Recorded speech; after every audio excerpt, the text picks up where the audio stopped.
정호성 시인이 쓴 그 산문집입니다. 이 고통 없는 사랑은 없다, 이런 제목의 책이 있습니다. 제가 작년 성금요 예배 때도 잠시 인용했었는데요. 이 책에 보면은 저자가 지금 큰 고통의 그 시간을 가지면서 써내려간 글이 나오는데 일부 내용을 제가 읽어드리겠습니다. 두 손을 모으고 눈을 감고 기도를 올렸다. 한순간 산산조각난 내 삶의 고통이 한꺼번에 몰려왔다. 누가 내 심장을 두 손으로 꽉 쥐고 짜는 것 같았다. 무슨 일인지는 자세히 알 수 없지만 이 표현이요, 누가 내 심장을 두 손으로 꽉 쥐고 짜는 것 같았다. 얼마나 극심한 고통 중에 있었으면 이런 표현을 쓰겠냐, 그런 생각이 들더라고요.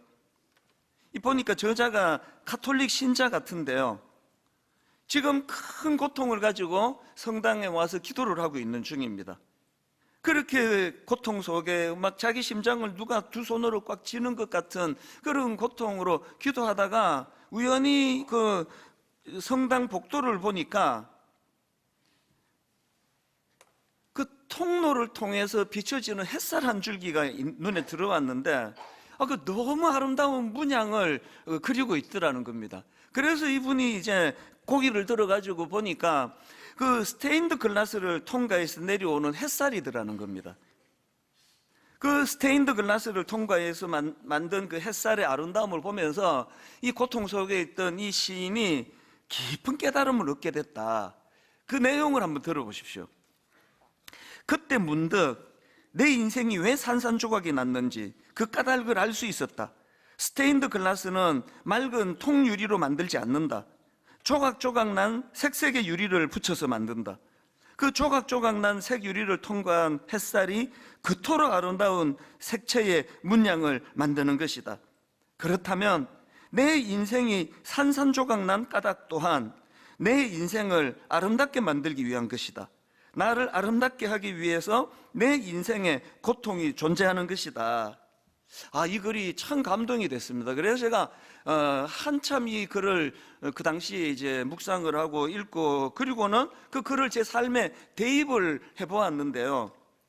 저는 어릴 때부터 교회를 다녔으니까 성당 대신에 그 교회 유리창에 비춰졌던 그 스테인드 글라스를 떠올리면서 제 삶을 거기에 한번 접목을 해보게 된 거죠. 그것들이 이제 굉장히 저에게 도전을 줬는데요.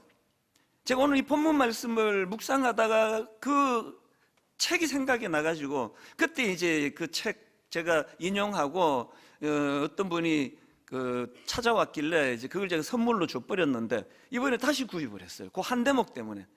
그리고는 이 스테인드 글라스를 보면서 자꾸 이제 묵상을 하다 보니까 이런 기도가 나오더라고요.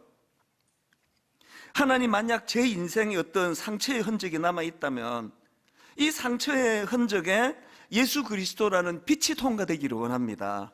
그래서 제가 받은 상처로 인해 더 아름다운 인생으로 변화되게 해주시고, 그리고 뿐만 아니라 제가 받은 이 상처의 흔적이 오히려 상한 마음으로 괴로워하는 성도들을 비추어주는 아름다운 스테인드 글라스 같은 목사가 되게 해주시기를 원합니다. 무슨 의미인지 여러분 다 느끼고 계실 것 같은데요. 여러분, 고통 없는 인생은 없습니다. 상처 없는 인생 없습니다. 누구나 상처로 인해 삶이 산산조각 나는 것 같은 아픔을 반드시 통과하게 돼 있고 또 겪게 되어 있습니다. 그래서 고통을 피하게 해달라, 상처 없는 인생이 되게 해달라, 그런 기도는 옳은 기도가 아닙니다. 그렇기 때문에 그 책에서 강조했던 것처럼 우리 내면이 어떨 때는 상처로 산산조각 나는 듯한 아픔을 겪는다 할지라도, 그런데 그 조각난 색 유리들이 모여 만들어진 스테인드 글라스가 거기에 햇볕이 통과될 때 눈부신 아름다움을 드러내듯이 우리의 상처받은 내면에 예수 그리스도라는 햇볕이 통과되게 해주시기를 원합니다. 이게 올바른 기도인 것 같다는 거죠. 그렇게 예수 그리스도라는 햇빛이 우리의 상처를 통과하게 된다면 우리 상처들이 오히려 누군가에게는 위로가 되고, 우리 상처들이 오히려 누군가에게는 용기가 될 수 있다는 것, 이건 저는 목회자로서 굉장히 많이 경험하는 그런 내용입니다. 그래서 제가 다시 최근에 이 책을 재구입해가지고 이제 그 부분들을 다시 읽고 또 묵상을 하면서 시간을 좀 보냈는데요. 제가 왜 오늘 본문을 묵상하다가 이 책의 한 대목이 떠올려졌냐 하니까 지금 오늘 본문에 등장하는 각각 다른 사연을 가지고 주님을 찾았던 이 두 사람의 모습이 바로 그런 모습이기 때문입니다. 지난주에도 말씀드렸지만 오늘 본문은 그 샌드위치 기법이라고요. 이 두 이야기가 교차되면서 그렇게 전개되는 방식을 취하고 있는데요. 왜 이 샌드위치 기법을 쓰는가? 각각 다른 사연을 가진 두 사람의 이야기지만 이 두 이야기를 묶어서 우리에게 던져주시는 강렬한 메시지가 거기에 있기 때문이다. 그래서 이런 방식을 쓴다고 말씀을 드렸는데요. 그러고 보면 오늘 본문에 나오는 두 이야기가 교차되면서 어떤 메시지를 던져주고 있느냐. 그 첫 번째 케이스인 죽어가는 딸을 살리기 위하여 얼마나 절박했는지 체면이 뭐가 없습니다. 예수님께 무릎을 꿇고 우리 딸 좀 살려달라고 그렇게 부르짖는 회당장 야이로의 이야기가 나오고요. 그런가 하면은 무려 12년 동안 그 혈루병을, 그 부인병입니다. 어떤 용하다는 의사를 찾아가도 모든 재산을 다 거기다가 다 탕진하며 그렇게 병 고치려고 애를 썼지만 고칠 수가 없었던 그 한 여인의 이야기가 교차되면서 만들어내는 메시지가 뭐냐 하면은 이 두 서로 다른 이야기를 통해서 우리에게 중요한 메시지를 던져주는데요. 제가 지난주에도 이 본문을 가지고 이제 서론격에 해당되는 그런 내용을 서론을 이렇게 길게 설교 한 편을 다 쓴 것도 거의 처음인 것 같아요. 그리고는 이제 오늘 그 서론을 바탕으로 해서 이제 우리가 여기서 찾아내야 되는 두 가지 메시지, 하나님이 우리에게 주시고자 하시는 두 가지 중요한 포인트를 이제 나누어 보려고 합니다. 저는 오늘 이 본문 말씀을 묵상하면서 이 본문을 통해 우리가 찾아내고 그리고 우리가 붙들어야 되는 두 가지 목표가 있다는 걸 알게 되었습니다. 이 본문을 통해 우리가 찾아내고 또 우리가 붙들어야 될 두 가지 목표 중에 첫 번째 목표가 뭐냐? 우리는요, 예수님께서 제공해 주시는 전인적인 회복을 경험해야 한다는 사실입니다. 이게 무슨 뜻인지 제가 설명을 드리겠습니다. 제가 오늘 이 본문 말씀을 묵상하다가 이번에 새롭게 깨달은 게 있는데요. 이 여인의 육신의 질병, 12년 동안 이 여인을 괴롭혔던 질병은 단번에 나았다는 사실이에요. 자, 오늘 본문 마가복음 5장 27절을 보십시오. 예수의 소문을 듣고 무리 가운데 끼어 뒤로 와서 그의 옷에 손을 대니, 그랬더니 바로 그 다음 29절입니다. 이 이해가 뭘 말하는 접수사인지 아시겠죠? 이 여인이 예수의 몸에 손을 대는 그 순간 이에 그의 혈루 근원이 곧 마름에 병이 나은 줄을 몸에 깨달으니라. 그 육신의 병은 단번에 나았어요. 그럼 다 해결된 거 아닙니까? 우리가 이제 병원을 찾아간다면 이 여인이 이제 그 앞에 어떤 영한 의사를 찾아가가지고 엄청난 그런 돈을 지불하고 이제 드디어 이 혈루, 그 부인병이 이제 나았다. 그러면 이제 끝나는 거 아닙니까? 그 인사하고 그냥 가면 돼요. 그런데 예수님은 이게 끝이 아니라는 겁니다. 나았는데 예수님께서 이상한 문제 제기를 하세요. 30절입니다. 예수께서 그 능력이 자기에게서 나간 줄을 곧 스스로 아시고 무리 가운데서 돌이켜 말씀하시되 누가 내 옷에 손을 대었느냐. 이게 지금 그 혈루병으로 고통하던 그 여자 입장에서는 엄청 난감한 정도가 아니라 이게 말로 다 할 수 없는 당황하는 질문이거든요. 지난주에도 말씀드렸지만 이 혈루병은 그 당시 부정한 병으로 낙인 찍던 병이에요. 그래서 저 여자는 부정한 여자다 뿐만 아니에요. 저 부정한 여자가 누구랑 접촉을 해도 그 사람도 다 부정해진다. 그래서 너 사람 많은데 나오면 안 된다. 예수님이 그걸 다 하시잖아요. 그런데 여기서 공개적으로 말씀하시는 거거든요. 얼마나 지금 그 여인이 당황을 했던지 33절에 보니까 예수님의 그 말씀 앞에서 여자가 자기에게 이루어진 일을 알고 두려워하여 떨며 와서 그 앞에 엎드려 모든 사실을 부들부들 떨면서 사실은 저라고 이야기를 하거든요. 왜냐하면은 만약에 지금 사람들이 이렇게 많이 모여있는 공공장소에 이 여자가 나타났다는 거, 그리고 함부로 그 사람 몸에 손을 댔다는 거, 이게 이제 들통이 나면 어떤 처벌을 받을지 모르는 그런 상황이거든요. 그러니까 두려워하며 떨며 주님 앞에 그 사실을 고백하고 있는 거 아닙니까?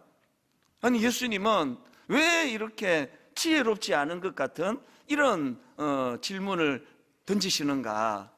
여기에 굉장히 중요한 예수님의 의도가 담겨져 있습니다. 34절에서 예수님이 이렇게 말씀하십니다. 예수께서 이르시되 딸아, 너의 믿음이 너를 구원하였으니 평안히 가라. 너의 병에서 놓여 건강할지어다. 아니, 그 앞에 이게 34절이고요 그 앞에 29절에 보니까 이미 그 여인의 병이 나았단 말이죠. 근데 뭐 새삼스럽게 주님이 뭐 네 병에서 놓여 건강할지어다 이거 왜 하시느냐고요. 여러분, 지금 예수님의 기준으로 보면은요, 이 여인이 괴롭힘을 받던 12년 동안 자기를 괴롭혔던 혈루병이 낫는 그것도 귀한 일이지만 그게 다가 아니라는 거죠. 왜냐하니까 지금 이 여인은 이 혈루병 때문에 무려 12년 동안 가정과 사회와 관계로부터 격리되고 비정상적인 관계 속에 숨어 지내던 여인이거든요. 그러니까 이 혈루병은 이 여인의 삶을 완전히 무너뜨렸습니다. 단순히 이 여인의 병이 이제 고침을 낳았다 이것만으로는 회복되지 않은 많은 영역들이 있었기 때문에 지금 예수님은 이 여인에게 이런 관점으로 지금 선포하고 계시는 겁니다. 그 긴 세월 동안 고립되어 살아가야 했던 여인의 고통을 아시는 주님께서는 지금 수많은 사람들 앞에서 그 사실을 공개적으로 지금 선포하고 계시는 겁니다. 너는 이제 더 이상 부정한 여인이 아니다. 너는 이제 회복되었다. 그 누구도 너를 정죄할 수가 없다. 이걸 지금 공개적으로 주님이 선포하고 계시는 거예요. 아, 저는 이게 막 너무 감동이 돼요. 여러분, 자꾸 교회를 하나님과 거래하는 곳으로 생각하는 분이 계세요. 그래서 내가 봉사도 하고 헌금도 하고 내 할 일 다 하고 하나님은 이거 어떻게 좀 해달라고, 혈루병 좀 고쳐달라고. 그래서 모든 우리 기도의 초점은 내가 혈루병 낫도록 기도했다. 결론? 응답받았다? 응답받지 못했다. 이것밖에 없는 거 아닙니까? 제가 29교회로 우리 목사님들 파송할 때 맨 마지막에 했던 이야기가 있습니다. 당신들하고 나오고 우리 굉장히 지금 위험한 관계로 들어가고 있다. 왜? 이게 거래 관계가 될 수 있기 때문이에요. 거래 관계로 들어가면 무조건 상처를 받아요. 100가지를 해줘도 101가지 안 해준 것 때문에 마음에 채워지지 않는 그런 그 결핍감으로 관계가 깨지는 게 인간이거든요. 하나님과 우리 관계를 돌아보셔야 돼요. 혈루병이 나았다? 낫지 않았다? 이것밖에는 생각하지 못하는 우리들에게 오늘 본문을 통해 주님은 전인적인 치유를 원하세요. 주님께서 이제 이 여인을 향하여 그런 놀라운 선포를 하시는 그 일을 통해 병 낫고 안 낫고를 뛰어넘는 주님과 그 여인과의 관계가 회복이 되는 거거든요. 혈루병은 이 여인의 가정을 파괴했고 이 여인을 사회로부터 격리시켰고 사랑하는 사람들과 헤어지게 만들었습니다. 이런 상황에서 예수님은 공개적으로 너의 병에서 놓여 건강할지어다. 이건 단순히 육신의 병만이 아니에요. 그동안 괴롭히던 병의 치유를 넘어서 상실되었던 모든 관계를 다 회복시켜 주시는 그 하나님 주님의 선포가 여기에서 일어나는 거거든요. 여러분, 그래서 우리 기억해야 됩니다.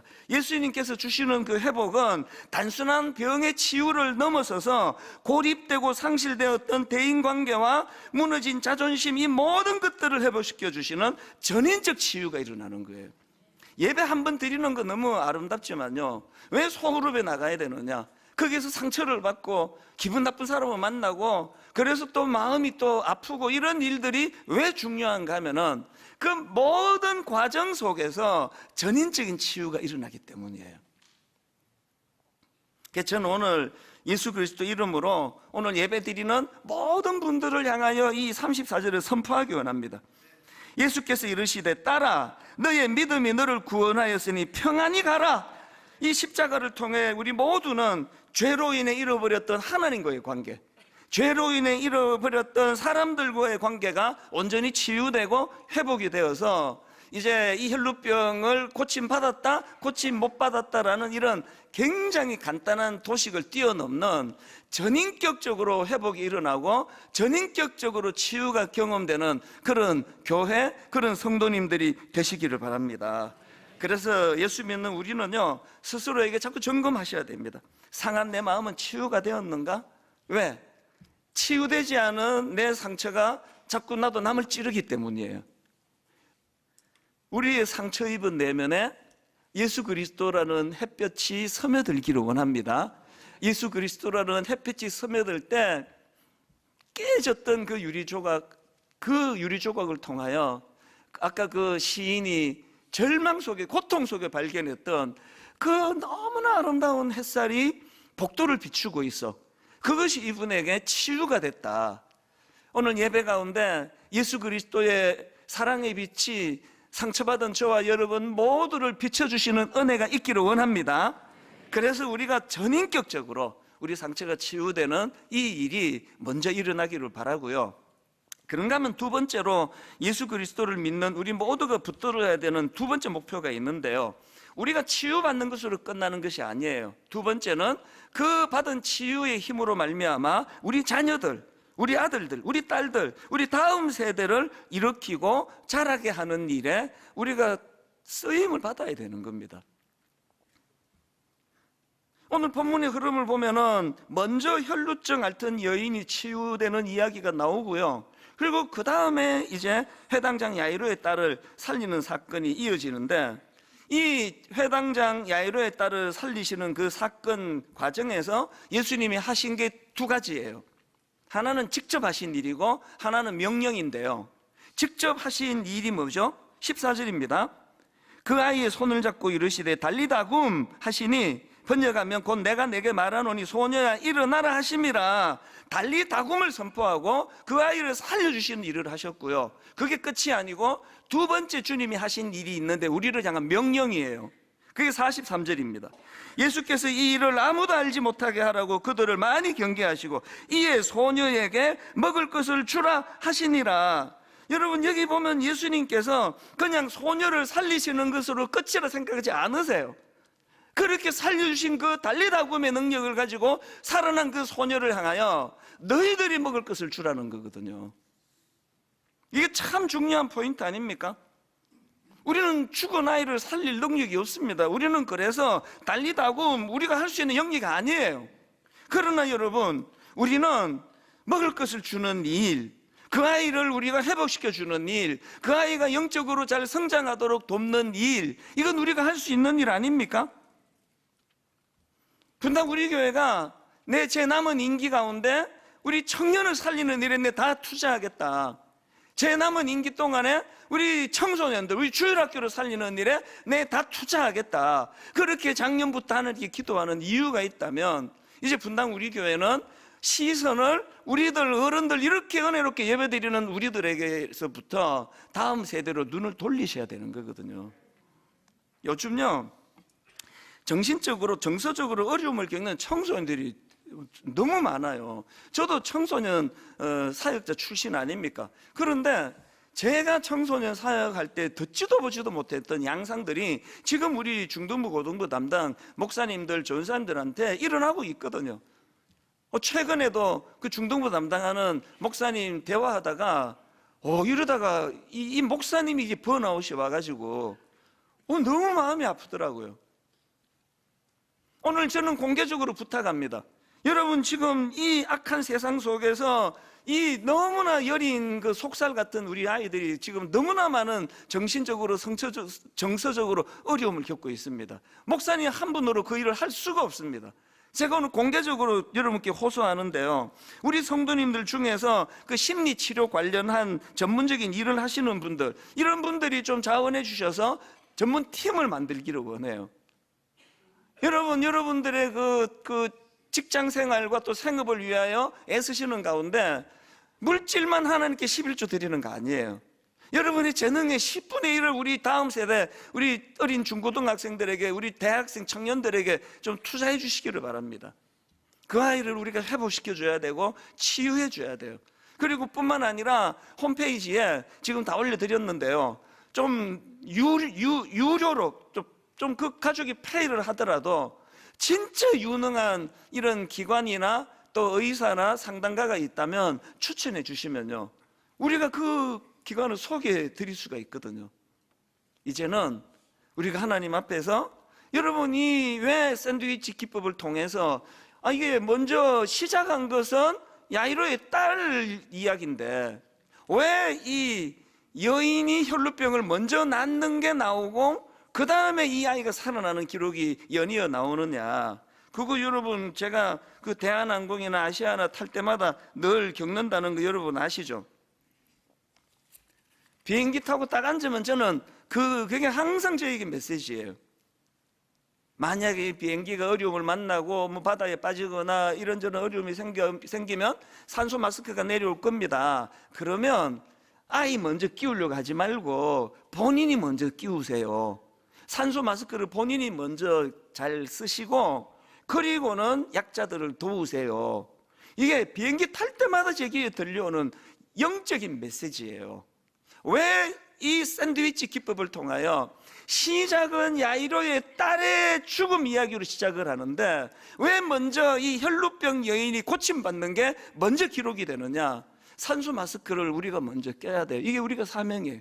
치유되는 게 여러분의 사명입니다. 여러분의 상처를 방치하지 않는 게 여러분의 사명입니다. 반드시 회복이 일어나야 됩니다. 드디어 여러분의 산산조각난, 그래서 이것 때문에 나는 정상적인 삶을 살 수 없다고 생각하는 깨진 유리조각 같은 우리 내면이, 거기에 예수 그리스도의 햇볕이 스며드는 일이 일어나기를 원합니다. 그 치유된 아름다움을 가지고 이제는 다음 세대 청년들, 젊은이들 살리는 일을 해야 된다는 겁니다. 저는 오늘 이 두 가지 우리에게 하나님께서 주셨던 그 숙제가 있다고 생각하는데요, 다시 강조합니다. 여러분 내면에 상함, 아픔, 트라우마, 그게 예수 그리스도의 햇볕이 비춰지기를 원합니다. 깨진 스테인드 글라스를 통과할 때 너무나 아름다운 문양이 그 햇볕을 통해 드러나는 것처럼 그 일이 먼저 일어나고, 그리고는 이제 야이로의 딸을 살려주신 주님께서 이렇게 우리에게 명하십니다. 이제 그 살아난 그 아이에게 먹을 것을 주는 일은 너희들이 해라. 제가 오늘 설교 제목을 살리신 주님, 콤마하고 먹이는 공동체 이렇게 잡아봤는데요, 제목이 저는 흡족합니다. 살리신 주님, 콤마하고 먹이는 공동체. 분당 우리 교회는 다음 세대를 영육간에 먹이는 공동체가 되기를 바라요. 젊은 청년들이 여세 동안 주눅이 들고 취업은 안 되고, 취업됐다가도 금방금방 어려움을 겪어가지고 또 낙심이 오고, 그런 젊은이들에게 영육간에 용기를 주고 힘을 북돋아주는, 먹을 것을 주는 교회. 참 어제 일인데요, 이제 이 설교를 이제 다듬고 있는데 연락이 왔어요. 우리 행정 목사님한테 연락이 와서 우리 청년부의 그 순장 하는 자매가 목사님을 좀 만나고 싶다고 연락이 왔어요. 저는 토요일 날에는 대통령이 불러도 안 가는 사람이에요. 그리고 단 한 번도 부른 적도 없습니다. 어떤 데도 가지 않아요. 무슨 집회 어떤 데도 가지 않은데요, 어제는 이 청년 순장에게 연락이 왔다 그래서 오후에 좀 만나자 그래라. 그리고는 오후에 자매를 만났어요.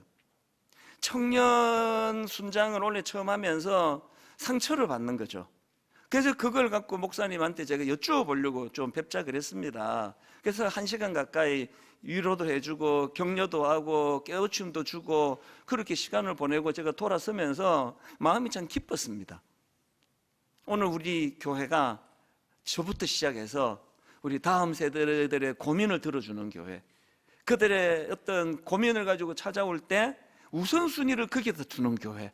그래서 우리 청년들이 늘 먹을 것을 영육간에 공급해주는 교회, 그렇게 기억되는 교회가 되기를 저는 원합니다. 오늘 이 말씀을 마무리하면서 여러분 한 가지 촉구합니다.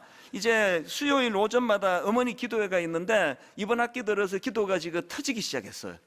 그래서 저는 이 5월 한 달 동안에 어머니 기도회 수요일 오전입니다. 드림센터에 우리 모든 어머니, 이름이 어머니 기도회지만 아버지도 오셔도 됩니다. 하루 월차 내고 오세요.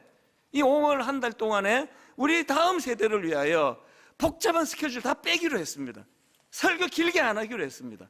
기도하는 데다가 마음을 다 쏟아서 우리 다음 세대를 위하여 기도하는 그런 교회가 되기를 원합니다.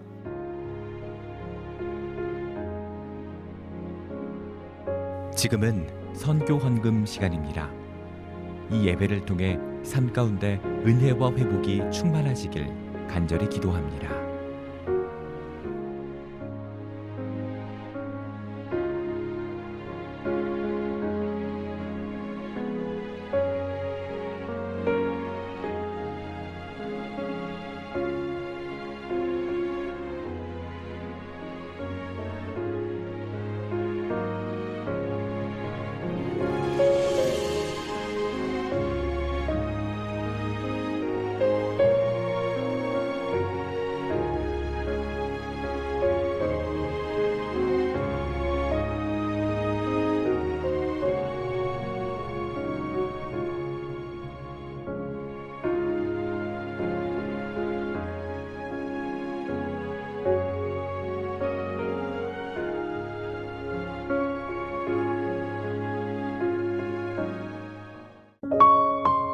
GOD Good TV